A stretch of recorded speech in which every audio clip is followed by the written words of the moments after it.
Kiran Abbavaram direct message చేసింది నాకు. బాగా అనిపించింది. ఆఫీస్కి పిలిపించి మాట్లాడి ఇట్ వాస్ టోటలీ అన్ఫర్గెటబుల్. చాలా బాగా మాట్లాడారు అన్న. అన్న మా కడప కదా, రాయలసీమ నుంచి వచ్చిన ఒక హీరో. సో తమ్ముడు నీకేం సాయం కావాలన్నా నేను ఉంటా, నేను చేస్తా అన్నారు. అన్న నాకు సాయం వద్దన్నా, నాకు పాత్ర కావాలన్నా, నాకు ఒక సినిమాకి అవకాశం కావాలన్నా అని నేను ఏ పొద్దు రానన్నా, నేను అవకాశాన్ని సంపాదించుకొని వచ్చి అన్నగా నీ ఆశీర్వాదం కోసం వస్తానా, నీ మంచి ఆలోచన కోసం, మంచి ఒక మాట కోసం వస్తాను అని చెప్పిన. ఆ అన్నకి ఇంత ఢిల్లీ. బ్రీడ్ దేవర గురించి ఏంటి? దేవర డైలాగ్ ఉంటుంది కదా ఢిల్లీ టీజర్లో, అది నా లైఫ్కి చాలా బాగా అనిపిస్తుంది. అప్పుడప్పుడు ధైర్యానికి కూడా తెలియదు, అవసరానికి మించి తను ఉండకూడదని. అప్పుడు భయానికి తెలియాలి తను రావాల్సిన సమయం వచ్చిందని. వస్తున్నా. దేవర ఏముండాలి, దేవర అసలు అన్ఎక్స్పెక్టెడ్. ఈ వాల్తేర్ వేర్లో చూసిన ఘన అన్న నన్ను పిలిచారు. పిలిపించిన తర్వాత own dialogue prepare కమ్మన్నారు.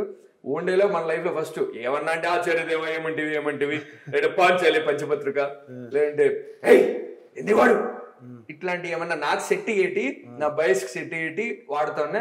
But total new scenario, own dialogue, own situation, own scene.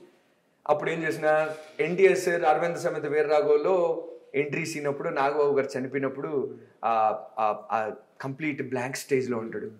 అసలు నాయన చనిపోయినాడని బాధపడాలా, వాళ్ళ వర్గపు జనాలు, ఈయన నాయకుడు, ఈయన కింద బతికే జనాలందరూ చంపబడుతున్నారని బాధపడాలా, వాళ్ళని కాపాడాలా, ఏం చేయాలో అర్థం కానీ బ్లాంక్ స్టేజ్లో ఉన్నప్పుడు తర్వాత రియాక్ట్ అయ్యి నేను ఇట్టే ఉంటే నన్ను చంపేస్తారు, నా వాళ్ళు అనామకులు అయిపోతారు, అనాథలు అయిపోతారు, మా ఇంట్లో మగదిక్కులేడు, నాయన చచ్చిపోయా, మామ చచ్చిపోయా, ఇంట్లో అత్తకు మొగుడు లేక, అమ్మ నాయన లేక, ఒక్కడే కదా మగదిక్కు.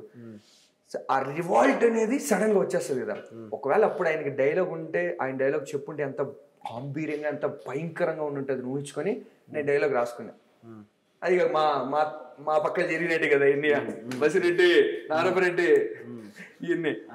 అప్పుడు ఆ చెప్పడం, ఆ బేస్లో చెప్పడం, కింద పడడం, ఏడవడం, కన్నీళ్ళు రావటం, ఇదంతా చూసి ఆయన పైకి లేపి ఘనాన్ని అన్న, darling it's been quite while since I've seen such realistic rustic talent, చాలా హైట్స్కి వెళ్తావు డార్లింగ్.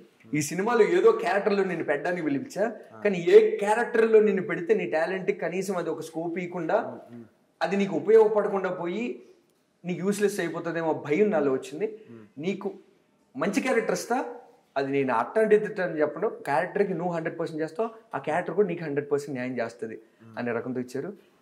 ఎన్టీఆర్ సార్ పక్కన నిలబడి ఉంటా, ఆయన్ని చూసిన, ఆయన్ని టచ్ చేసిన, షేక్ హ్యాండ్ తీసుకున్నా, ఆయన చేత మంగళవారంలో నేను ఉండాను అని ఆయనే గుర్తించి నన్ను దగ్గరికి పిలిచి మాట్లాడేటట్టు నేను చేసుకున్నా.